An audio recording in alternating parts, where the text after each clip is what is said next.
الحمد لله وكفى وسلام على عباده الذين اصطفى أما بعد أعوذ بالله من الشيطان الرجيم بسم الله الرحمن الرحيم ومن لم يجعل الله له نور فما له من نور سبحان ربك رب العزة عما يصفون وسلام على المرسلين والحمد لله رب العالمين اللهم صل على سيدنا محمد وعلى آل سیدنا محمد وبارک وسلم۔ آج کی جو حکم ہے فرماتے ہیں کیف یشرک قلب، وہ قلب کیسے منور ہو سکتا ہے، صور الاکوان منطبعۃ فی مرآتہ، جبکہ اغیار موجودات کی صورتیں اس کے آئینے میں منقش ہوں، یعنی جس دل کے آئینے میں غیر کی تصویریں ہوں گی وہ دل کیسے منور ہو سکتا ہے۔ شریعت کا مسئلہ ہے کہ جس گھر میں کتا ہو یا تصویر ہو وہاں ملائکہ نہیں آتے۔ اب جس گھر میں تصویر ہے وہاں ملائکہ نہیں آتے، جس دل میں تصویر ہوگی پھر اللہ وہاں کیسے آئیں گے؟ اس لیے دل کو اغیار سے خالی کرنا شرط ہے۔ ہم شاید اس کی اہمیت کو اتنا نہیں سمجھتے، اس کی اہمیت بہت زیادہ ہے۔ جب تک ہم دل کو غیر سے خالی نہیں کریں گے ہمارا دل اللہ تعالی کی بارگاہ میں پیش ہونے کے قابل ہی نہیں ہوگا، پیش ہونے کے ہی قابل نہیں۔ ہماری ساری باتیں، سارے مجاہدے ٹھوکر مار دیں گے اس پر اگر دل پر غیر کی تصویر ہے۔ کسی کو کسی بزنس میں دل اٹکا ہوا ہے، جائز ناجائز کی پرواہ نہیں، سودی کاروبار چل رہا ہے، اس کے دل میں مال کی تصویر ہے۔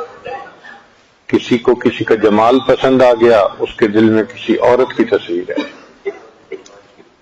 تو جب غیر کی تصویر دل میں ہوگی تو اس دل کے آئینے میں اللہ رب العزت کا نور کیسے آ سکتا ہے؟ اس لیے صفائی کرنی شرط ہے، ضروری ہے۔ جب تک صفائی نہیں ہوگی دل پہ نور نہیں چڑھتا۔ بچپن کا واقعہ پہلے بھی ایک دفعہ میں نے شاید سنایا ہے کہ جب امت چھوٹی تھی 3 سال کی اندازاً، تو ہماری گلی میں سے ایک بندہ گزرا کرتا تھا جو آواز لگاتا تھا برتن کلی کرا لو، برتن کلی کرا لو۔ تو ایک مرتبہ میں نے دیکھا کہ وہ برتن کلی کیسے کرتا ہے، تو مجھے شوق ہو گیا کہ میں اس کو بار بار دیکھوں۔ چنانچہ وہ ہفتے 10 دن کے بعد پھر آتا تھا تو میں اسے کھڑا کرتا تھا، آپ یہاں کھڑے ہو، میں گھر سے برتن لے کے آتا ہوں۔ بھاگ کے گھر آتا، امی وہ برتن کلی کرنے والا آیا ہوا ہے، آپ نے کوئی برتن کلی کروانے ہیں؟ اس زمانے میں جو برتن ہوتے تھے کاپر کے بنے ہوتے تھے، اس کے اوپر کلی چڑھائی جاتی تھی، تو امی 2-3 برتن میرے دن رکھنے کے لیے دے دیتی تھی کہ لے جاؤ۔ اب جب وہ اپنا ساز و سامان سجاتا تھا تو میں بڑے غور سے بیٹھ کے دیکھتا تھا، تو اس کے پاس ایک انگیٹھی ہوتی تھی، اس میں کوئلے ہوتے تھے، اور ایک ہوا کے لیے اس کے پاس مشک سی ہوتی تھی۔ تو وہ بیٹھ کے جب کام شروع کرتا، آگ جلاتا، تو اتنا تو مجھے بھی سمجھ میں آ جاتا تھا کہ اس نے آگ جلائی ہے۔ پھر آگ جلانے کے بعد وہ اس برتن کو اس انگاروں پہ رکھ دیتا تھا، اور پھر اس کو پکڑ کے کسی اوزار سے، چونکہ گرم ہوتا تھا، اس کو ہلاتا رہتا تھا تاکہ سارا اچھی طرح گرم ہو جائے، اندر سے بھی ہو جائے باہر سے بھی ہو جائے۔ جب اچھی طرح گرم ہو جاتا تھا اس کے بعد اس کے پاس ایک سفید پاؤڈر ہوتا تھا، وہ اس کے اوپر وہ کپاس کے ساتھ لگاتا تھا، ایک دھواں سا اٹھتا تھا، تو اس کے بعد وہ پھر اس کو گرم کرتا تھا۔ اب جب 2 دفعہ گرم ہو جاتا تھا تو لاسٹ پہ ایک کلئی وہ نکالتا تھا، پتلی سی ہوتی تھی، اور ہلکی سی اس کی ایک لائن لگاتا تھا، اور پھر جو کپاس کے ساتھ اس کو وہ رگڑتا تھا تو پورا برتن ہی سفید ہو جاتا تھا، یکدم سفید ہو جاتا تھا۔ حیرت ہوتی تھی اس کو دیکھ کے کہ اتنا نیا صاف ستھرا خوبصورت برتن بن گیا۔ تو ایک دن میں نے اس سے کوشچن پوچھ لیا کہ بھائی اتنی دیر جو لگتی ہے اس کو گرم کرنے میں، اور آپ پہلے کچھ اور اس پر لگاتے ہیں، تو یہ پہلے کیوں نہیں لگا دیتے؟ تو وہ کہنے لگا بچے آپ چھوٹے ہو، آپ کو پتہ نہیں ہے۔ میں نے کہا چلے میں چھوٹا ہوں مگر آپ بتا دیں مجھے۔ تو ہنس پڑا کہ بھائی بچہ سیریس ہے ذرا۔ پھر اس نے کہا دیکھو یہ جو برتن ہیں نا یہ گھروں میں استعمال ہوتے ہیں، اگرچہ ان کو عورتیں صاف کرتی ہیں مگر اس پر چکنائی لگی ہوتی ہے، اور مٹی ان کے کارنر جہاں ہوتے ہیں نا وہاں بیٹھی ہوتی ہے، جمی ہوتی ہے، اس کا پتہ نہیں چلتا۔ جب تک وہ میل کچیل صاف نہیں ہوگی کلی اس کے اوپر ٹھہر ہی نہیں سکتی۔ تو اس نے مجھے وہ بات بچپن میں سکھائی، شاید اس وقت تو پوری طرح سمجھ میں نہیں آئی، اب بات سمجھ میں آتی ہے کہ مشائخ نے بھی یہی کہا کہ جب تک اس دل کے برتن کو پہلے صاف اچھی طرح نہیں کر لو گے، مٹی سے اور تیل سے گھی سے ہر چیز سے پاک ہو جائے گا، پھر اس کے اوپر کلی کا رنگ چڑھے گا۔ تو انوارات تب قلب کے اوپر اثر ڈالتے ہیں جب دل کو پہلے صاف کیا جاتا ہے۔ ہمارا مسئلہ یہ ہے کہ ہم اس کو صاف کرتے نہیں اور تمنا رکھتے ہیں کہ جیسا بھی ہے بس قبول ہو جائے۔ یہ کیسے ہو سکتا ہے؟ اللہ تعالیٰ کی بارگاہ میں قبول ہونا کوئی چھوٹی سی بات نہیں ہے، بہت بڑی بات ہے۔ اس کے لیے ہم اس بات کے پابند ہیں کہ جیسا قلب مقبول ہے اللہ کے ہاں اپنے دل کو ویسا بنائیں۔ چنانچہ انسان کے قلب کو اللہ نے آئینہ کی طرف بنایا ہے۔ دل میں دو نہیں سما سکتے، ایک ہی سما سکتے ہیں۔ دل ایک ہے اور ایک ہی کے لیے ہے۔ اللہ تعالیٰ فرماتے ہیں ما جعل اللہ لرجل من قلبین فی جوفی، ہم نے کسی بھی بندے کے سینے میں دو دل نہیں بنائے کہ ایک دل رحمان کو دے دے اور دوسرا نفر شیطان کو دے دے۔ فرمایا نہ، دل ایک ہے اور ایک ہی کے لیے ہے، اس کو صاف کرنا پڑے گا۔ جب تک دل صاف نہیں ہوگا اللہ تعالیٰ کی طرف سے برکتیں اور رحمتیں اس میں نہیں آئیں گی، یہ طے شدہ بات ہے۔ اسی لیے حضرت مجذوب رحمۃ اللہ نے فرمایا ہر تمنا دل سے رخصت ہو گئی، اب تو آ جا اب تو خلوت ہو گئی۔ جب تک یہ خلوت نہیں ہوگی نا اس وقت تک دل منور نہیں ہوگا۔ تو بہت سارے سالکین کا وقت اسی میں لگ جاتا ہے کہ کہیں نہ کہیں پاؤں بھی اٹکا ہوتا ہے ان کا اور ساتھ ساتھ ذکر بھی چل رہا ہوتا ہے، تسبیحات بھی چل رہی ہوتی ہیں، اور وہ سمجھتے ہیں کہ بس اسی طرح ہمیں قبولیت ہو جائے۔ با مسلمہ اللہ اللہ، با برحمن رام رام، ہم اللہ کو بھی راضی کر لیں اور دنیا کا محبوب جس کو بنایا ہے اس کے ساتھ بھی اپنا تعلق جوڑے رکھیں۔ ای خیالت تو محال ہے، یہ ہو ہی نہیں سکتا۔ اس لیے یہ دل صاف کرنا پڑے گا، اس میں سے ہر قسم کی نفسانی شیطانی خواہشیں ختم کرنی پڑیں گی۔ حدیث پاک میں ہے کہ انسان جب گناہ کرتا ہے تو دل کے اوپر ایک سیاہ نقطہ لگ جاتا ہے، پھر گناہ کرتا ہے تو دوسرا نقطہ لگ جاتا ہے، گناہ کرتا رہتا ہے، نقطے لگتے رہتے ہیں، اور اگر توبہ کرتا ہے تو یہ نقطے دھل بھی جاتے ہیں، صاف ہو جاتے ہیں۔ اور اگر گناہوں پہ گناہ ہی کرتا رہے تو یہ دل بالکل سیاہ ہو جاتا ہے، جیسے لوہے پہ زنگ لگ جاتا ہے دلوں کو بھی زنگ لگ جاتا ہے۔ کلا بل ران علی قلوبہم ما کانوا یکسبون، یہ رین القلب جو ہے نا دل کا زنگ، یہ گناہوں کی وجہ سے ہوتا ہے، اور اس کو کثرت ذکر سے صاف کرنا چاہیے۔ حدیث مبارکہ میں ہے لکل شیء ثقالۃ وثقالۃ القلوب ذکر اللہ، ہر چیز کے لیے ثقل ہوتا ہے، پالش ہوتی ہے، اور دلوں کی پالش اللہ کی یاد ہے۔ یہ لا الہ الا اللہ کی جو درگے لگاتے ہیں نا یہ بے فائدہ نہیں ہے، یہ رگڑے لگ رہے ہوتے ہیں دل کے اوپر۔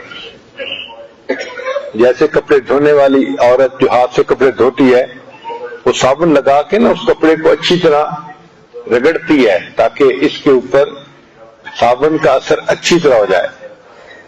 سالک بیٹھا ہوا لا الہ الا اللہ ضرب لگا رہا ہوتا ہے, اس کا دل منور ہو رہا ہوتا ہے. تو اس کو کرنا پڑتا ہے, اس کے بغیر چارہ نہیں ہے.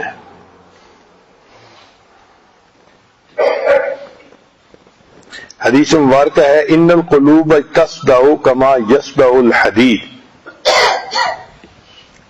اور ان الایمان یخلق ای یبلا کما یخلق الثوب الجدید. جس طرح کپڑا پرانا ہو جاتا ہے نا, شروع میں نیا ہوتا ہے, ایمان بھی پرانا ہو جاتا ہے, تو ایمان کی بھی تجدید کرنی پڑتی ہے. فرمایا جددوا ایمانکم, تم ایمان کی تجدید کرتے رہو, اس کو بھی فریشن اپ کرتے رہو. تو ایمان کو فریشن اپ کرنے کے لیے بھی ذکر کی کثرت کرنی پڑتی ہے.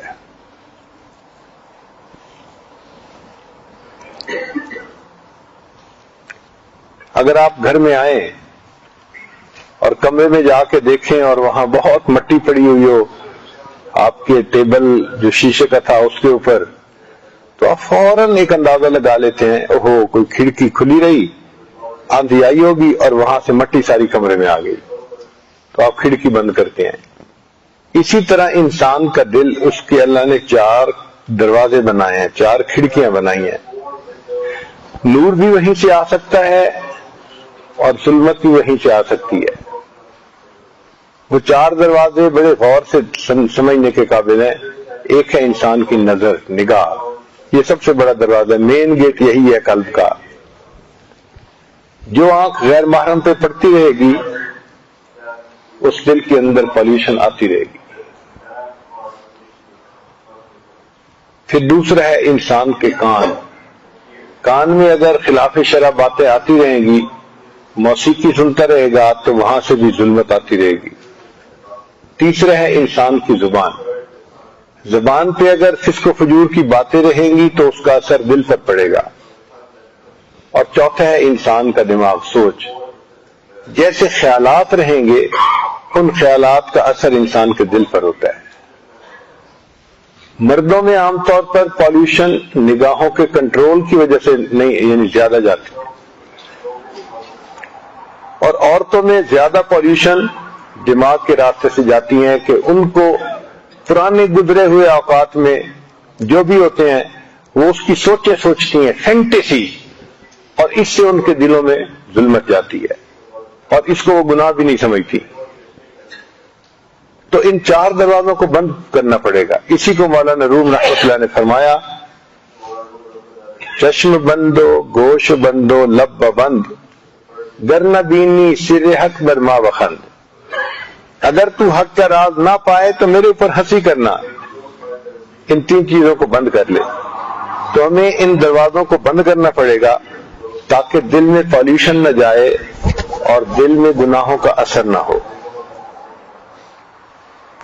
خواجہ ابوالحسن خرقانی رحمۃ اللہ فرماتے ہیں مردہ قلب وہ ہے جس میں خدا کے سوا کسی اور کی محبت ہو. جس میں کسی غیر کی محبت ہے وہ مردہ قلب ہے. مردہ ہے وہ قلوب جن میں خدا کے سوا کسی اور کی محبت جاگزیں ہے, خواہ وہ کتنے ہی عبادت گزار کیوں نہ ہو. وہ بندہ کتنا ہی عبادت گزار کیوں نہ ہو, تسبیح پہ تسبیح پڑھتا ہو, سارا دن ذکر کرتا رہتا ہو, اگر اس کے دل میں غیر ہے تو اس کا دل مردہ ہے, وہ زندہ نہیں ہو سکتا.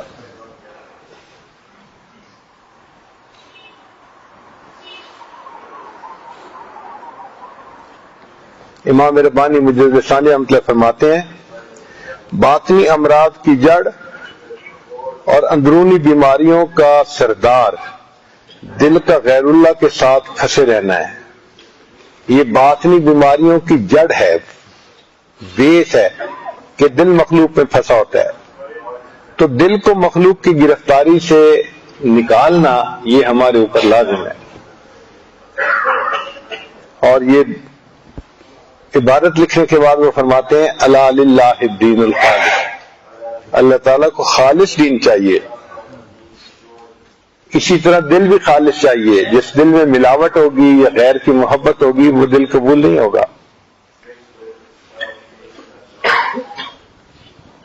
امام ربانی مجدد ثانی رحمۃ اللہ فرماتے ہیں قلب کے گرفتار نہ ہونے کی علامت دل کا ماں سوا کو بھول جانا. دل جب ماں سوا کو بھول جاتا ہے نا تو یہ دلیل ہے کہ اب دل گرفتار نہیں ہے. اور اگر ماں سوا کو نہ بھولے تو اس کا مطلب ہے دل گرفتار ہے. ایک جگہ فرماتے ہیں قلب کی سلامتی ماں سوا اللہ کے نفی کے بغیر حاصل نہیں ہوتی، تو ماں سوا کی نفی کرنی ہی پڑے گی.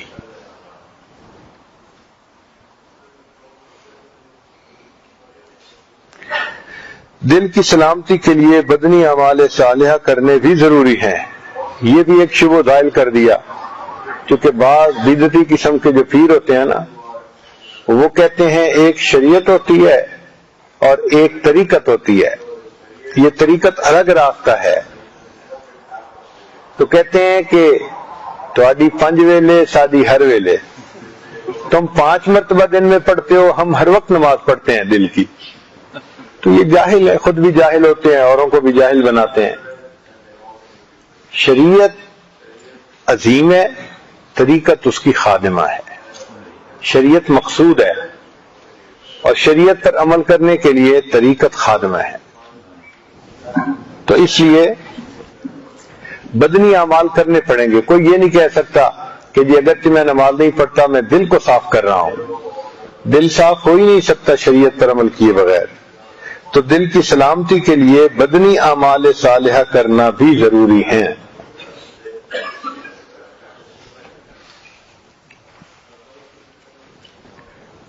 آگے فرماتے ہیں امام ربانی مجدد ثانی رحمۃ اللہ علیہ اعمال شریعت اور احوال طریقت سے مقصود تزکیہ نفس اور تصفیہ قلب ہے.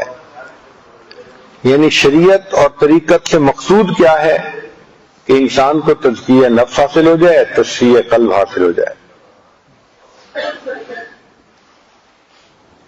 اور فرماتے ہیں کہ تصفیہ کے بعد انسانی جسم آئینہ بن جاتا ہے.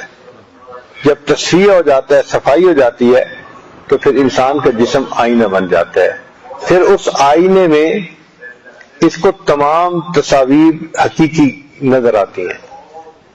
وہ بندہ صاحب کشف ہو جاتا ہے، اللہ اس کو بہت فراست دے دیتے ہیں.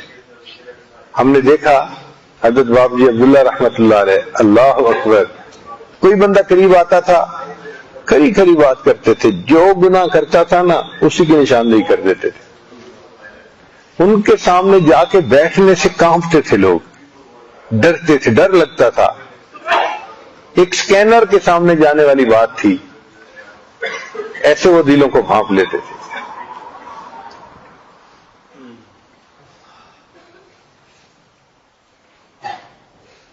حضرت مرزا مظہر جان جانا رحمۃ اللہ علیہ کے پاس ایک آدمی آیا اور اس نے آ کے انگور پیش کیے.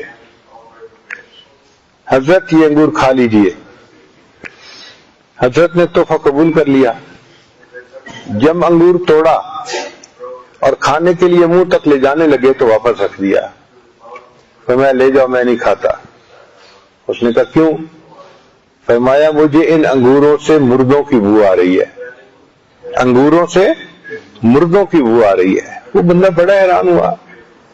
چنانچہ وہ گیا اسی بندے کے پاس جس سے اس نے انگور خریدے تھے کہ بھئی آپ یہ بتائیں کہ آپ یہ انگور کہاں سے لیتے ہیں؟ اس نے کہا فلاں بندہ میرے پاس آتا ہے انگور لے کے، میں اس سے خرید لیتا ہوں. یہ تحقیق کرنے کے لیے جب اس بندے کے پاس گیا تو دیکھا اس نے قبرستان میں انگوروں کی بیلیں اگائی ہوئی تھی. تو چونکہ قبرستان کی زمین میں بیل لگی ہوئی تھی، وہ انگور ان کے ہاتھ میں پہنچا تو فرماتے ہیں مجھے اس میں سے مردوں کی بو آ رہی ہے. کشف ایسا ہو جاتا ہے بندے کا. چنانچہ حضرت مولانا احمد علی لاہوری رحمۃ اللہ فرمایا کرتے تھے کہ کوئی عالم میرے پاس آئے اور 40 دن قیام کرے اور جو چیز میں بتاؤں کہ یہ کھائیں وہ کھائے تو 40 دن میں اس کے سینے میں نسبت کا نور آ جائے گا. اور ان کو بھی کھانے کا بہت پتہ چلتا تھا کہ یہ کھانا نورانی ہے، یہ کھانا اس میں ظلمت ہے. اور یہی حال تھا ہمارے حضرت خواجہ عبد المالک صدیقی رحمۃ اللہ علیہ کا. حتیٰ کہ ایک عورت بے وضو کے کھانا بناتی اور دوسری باوضو کے بناتی تو دونوں کھانے سامنے آتے تو ان کو فرق کا پتہ چل جاتا تھا. وہ بے وضو عورت کے کھانے کو ہاتھ ہی نہیں لگاتے تھے، باوضو عورت کا کھانا صرف کھایا کرتے تھے. تو کشف ایسا ہو جاتا ہے کہ جس کی وجہ سے ان کو فوراً پتہ چل جاتا ہے. تو فرمایا تصفیہ کے بعد انسانی جسم آئینہ بن جاتا ہے. قلب سے غیر اللہ کی محبت کا زنگ دور کرنے کے لیے سب سے بہتر مسئلہ یعنی شیخل رسول اللہ صلی اللہ علیہ وسلم کی سنت کی پیروی ہے. ہمارے مشائخ نقشبند فرماتے ہیں کہ 2 طریقہ سے سلوک طے ہوتا ہے، ایک کثرت ذکر سے اور ایک اتباع سنت سے. جتنا ذکر کو کثیر کریں گے اور جتنا سنت کی اتباع زیادہ کریں گے اتنا ہی دل جلدی منور ہوگا.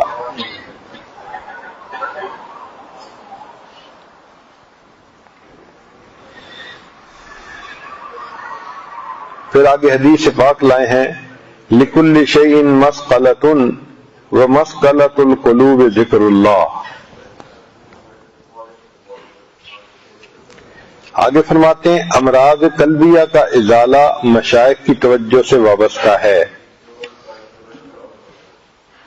یعنی دل کے امراض جو ہے نا یہ مشائخ کی توجہ سے ختم ہو سکتے ہیں، چونکہ وہ سلبی توجہ ڈالتے ہیں اور سلبی توجہ سے دل کے اندر جو گناہوں کی محبت ہوتی ہے وہ نکل جاتی ہے، ختم ہو جاتی ہے.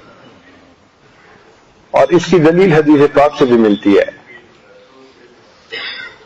ایک نوجوان نبی علیہ السلام کی خدمت میں حاضر ہوا اور اس نے کہا اے اللہ کے حبیب صلی اللہ علیہ وسلم مجھے زنا کی اجازت دے دیجیے. وہ نوجوان جانتا تھا کہ شریعت نے اس کو حرام قرار دیا ہے، لیکن وہ اپنے حال میں ایسا مغلوب تھا، مغلوب الحال تھا کہ طالب الغرض مجنون اس پر تھا، لاگو آتا تھا، وہ مجنون تھا اس وقت. شارع علیہ الصلوۃ والسلام سے آ کے وہ بات کر رہا ہے کہ مجھے اس کی اجازت دے دے، حرام کام کی.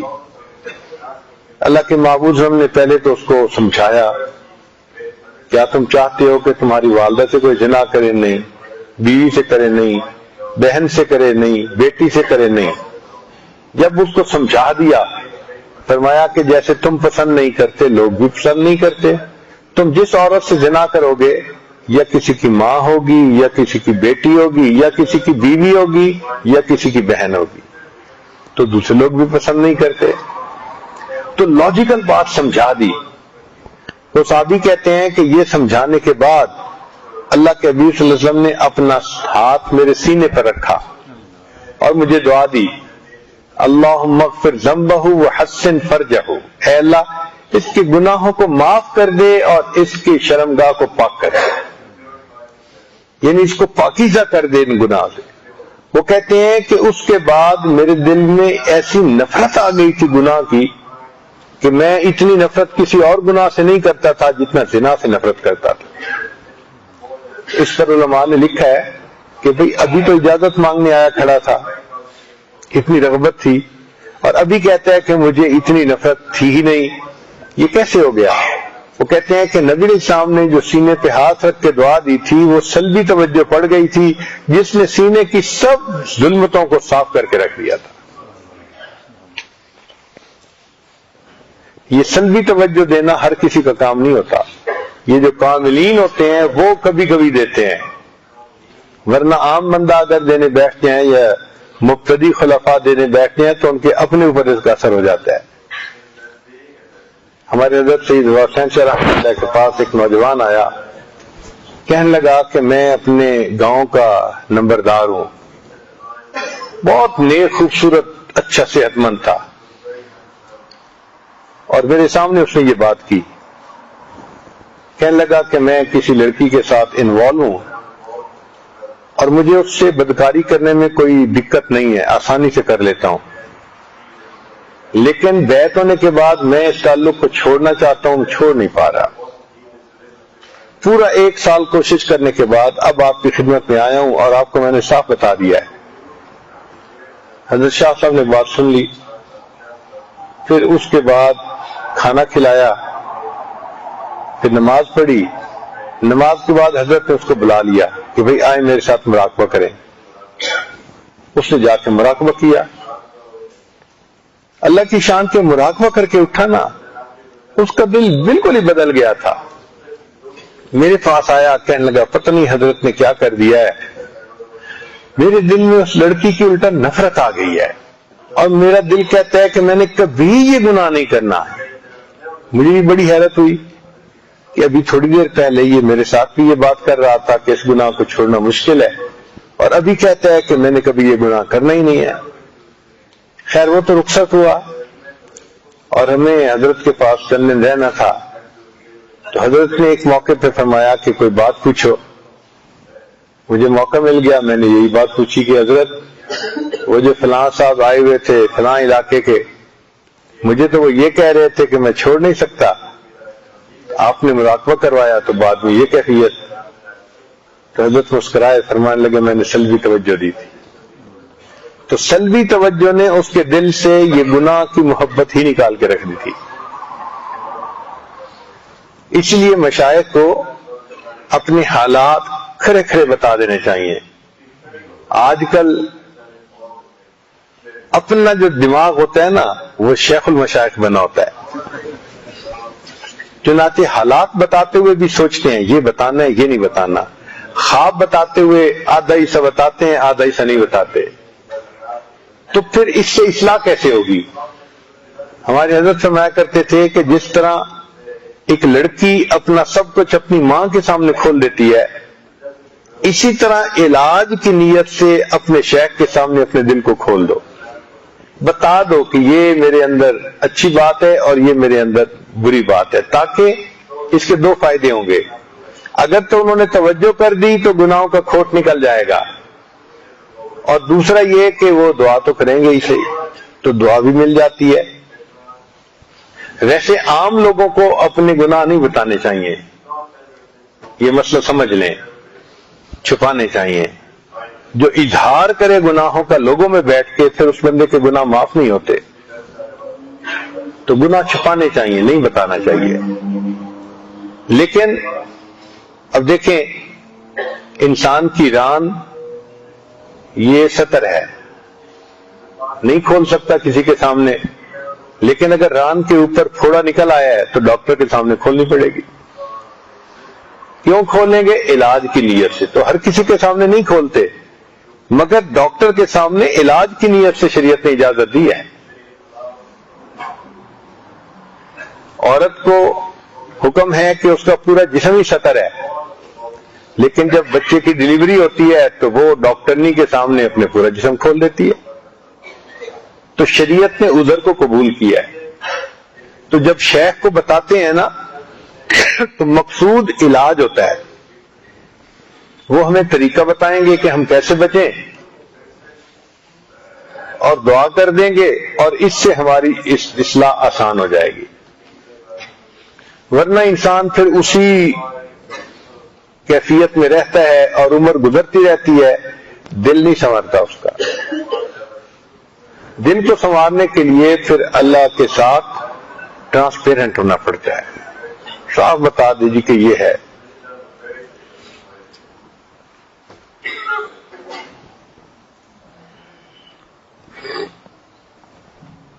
امام ربانی مجدد الثانی رحمۃ اللہ فرماتے ہیں، قلب منور ہونے کے لیے دو چیزیں شرط ہیں۔ قلب منور ہونے کے لیے دو چیزیں شرط ہیں، ایک سالک کی محنت اور دوسرا اللہ تعالی کا فضل۔ یعنی محنت کرے تو اتنے شوق اور ذوق سے کرے، اتنی اخلاص سے کرے کہ اللہ کو پیار آ جائے، اللہ تعالیٰ کو اچھا لگے۔ جب یہ دو چیزیں ہو جائیں گی تو پھر اللہ تعالیٰ دل کو منور کر دیں گے۔ آگے کسی بزرگ کا قول ہے، طلبت نور القلب فوجدتہ بالتفکر والبقاء، کہ میں نے دل کے نور کو طلب کرنے کے لیے کوشش کی، میں نے اس کو تفکر میں اور بقا میں، یعنی مراقبہ کرنا تفکر کہلاتا ہے، اور بکار رونے دھونے کو کہتے ہیں کہ اپنی طرف سے مراقبہ بھی کثرت سے کرو اور اللہ کے سامنے رونا دھونا بھی کرو کہ اللہ آپ مجھے صاف کر دیجئے. یہ دو چیزیں بہت ضروری ہیں. آگے اسی میں دوسری حکم فرماتے ہیں ام کیف یرحل الی اللہ وہو مقبل بشہواتہ، خدا تعالی کی طرف کیوں کر سیر کر سکتا ہے حالانکہ وہ ابھی شہوات نفسانی کی قید میں مقید ہے. تو جو بندہ خواہشات نفسانی کی قید میں مقید ہے وہ اللہ تعالیٰ کی بارگاہ میں سیر کیسے کر سکتا ہے؟ کر ہی نہیں سکتا. حضرت خواجہ بہاؤالدین رحمۃ اللہ علیہ کے پاس ایک نوجوان آیا، کہنے لگا حضرت انسان بالغ کب ہوتا ہے؟ انسان بالغ کب ہوتا ہے؟ تو حضرت نے کاؤنٹر کوشچن پوچھا، بالغ شریعت یا بالغ طریقت؟ بالغ شریعت یا بالغ طریقت؟ اس نے کہا حضرت دونوں بتا دیں. تو حضرت نے کھلے لفظوں میں کہا کہ دیکھو جب انسان سے منی نکلے تو وہ بالغ شریعت بن جاتا ہے، اور جب وہ منی سے نکل جائے تو بالغ طریقت بن جاتا ہے. یعنی شہوت سے متعلقہ گناہ ان کو جب سب کو وہ چھوڑ دے پھر وہ بالغ طریقت ہوتا ہے. تو ہمیں لوہے کا لنگوٹ باندھنا پڑے گا اور جنسی گناہ جو شہوت سے متعلقہ گناہ ہے وہ سارے چھوڑنے پڑیں گے. اس کے بغیر دل منور نہیں ہوگا.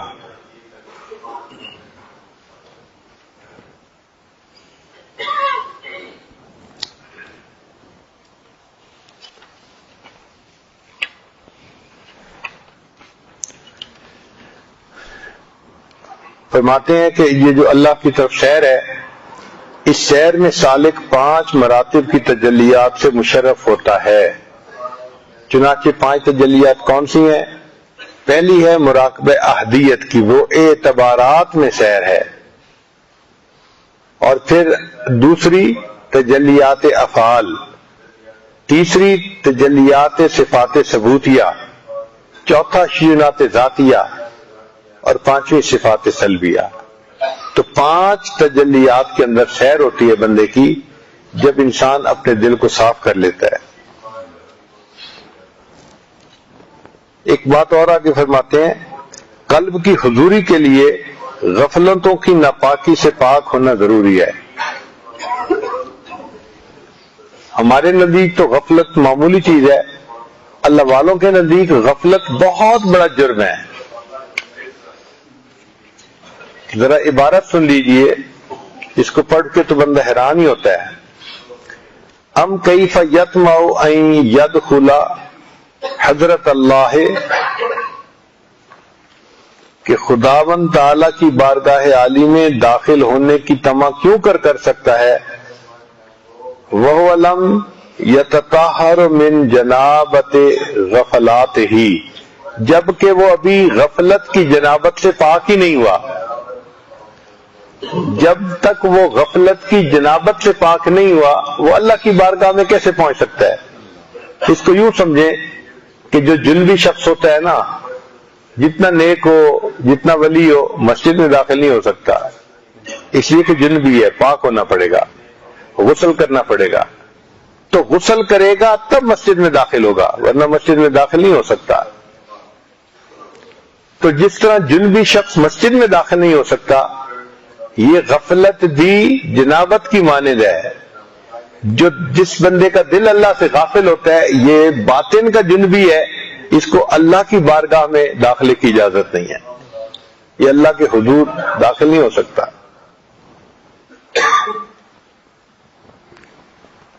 آگے فرماتے ہیں الحضرت مقدسۃ منزہۃ مرفعۃ لا يدخلها الا المطہرون، کہ اللہ تعالیٰ کی بارگاہ وہ مقدس ہے، منزہ ہے، مرفع ہے، اس میں پاک لوگوں کے سوا کوئی داخل نہیں ہو سکتا.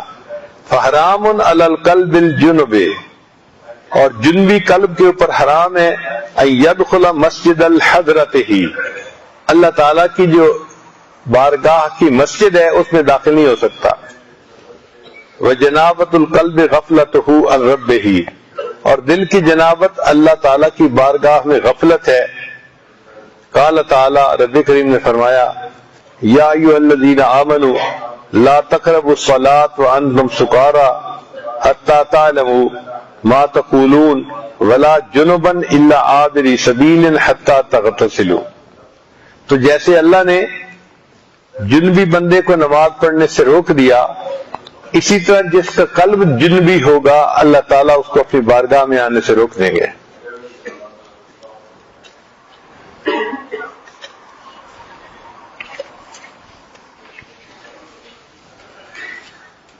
تو آج کی مجلس کا خلاصہ یہ ہوا کہ ہمیں اپنے دل کو صاف کرنے پہ بھرپور محنت کرنی پڑے گی، حتیٰ کہ دل میں کوئی گناہ کی خواہش ہی نہ رہے. ایک تو ہوتا ہے نا گناہ کرنا،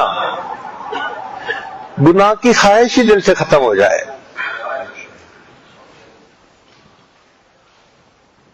تیری دعا سے قضا تو بدل نہیں سکتی، تیری دعا سے قضا تو بدل نہیں سکتی، مگر اس سے یہ ممکن کہ تو بدل جائے.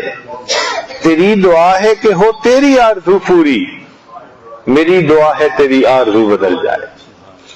اللہ کرے کہ ہماری آرزویں بدل جائیں، یہ جو نفسانی آرزویں ہیں نا یہ ٹوٹل ختم ہو جائیں، اور ان کی بجائے اللہ کی محبت ہماری آرزو بن جائے. تو دل کو صاف کرنا پڑے گا. اب آج کی رات جب آپ لوگ مراقبہ کریں، اس مراقبے میں محاسبہ بھی کریں، سوچیں میرے دل میں کوئی غیر تو نہیں ہے. اگر غیر ہے، کوئی بندہ ہے، کوئی بندی ہے، یا سکرین کی فگر ہے قلب کے اندر، یا کوئی اور گناہ ہے، اس کا مطلب ہے کہ ابھی اللہ تعالیٰ کی محبت حرام ہے ہمارے اوپر. تو ہمیں اس سے توبہ کرنی چاہیے. آج کی رات میں، یہ رمضان مبارک کی طاق رات ہے اور آخری رات ہے. کیا بعید ہے کہ آج ہماری کی ہوئی توبہ اللہ کو قبول ہو جائے اور اللہ تعالیٰ ہمارے دلوں کو صاف فرما دے.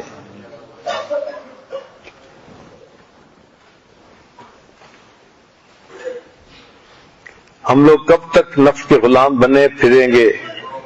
زندگی تو گزرتی جا رہی ہے اور وقت ہاتھ سے نکلا جا رہا ہے.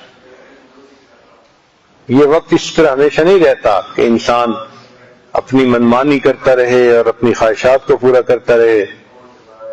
تلک الایام نداولها بین الناس. اللہ تعالیٰ یہ دن عدلتے بدلتے رہتے ہیں. دکھائے گا یہ طاق ہے خاک دا اپنی بہار آخر، حقیقت منکشف ہوگی ہٹے گا یہ غبار آخر. یہ غفلت تابق ہے آنے کو ہے روز شمار آخر. یہ اترے گا تیرا ایک دن خمار آخر. بھلا کب تک نہ تو پہنچے گا غافل تا مزار آخر. ارے ہے تو سنے عمر رواں پر تو سوار آخر.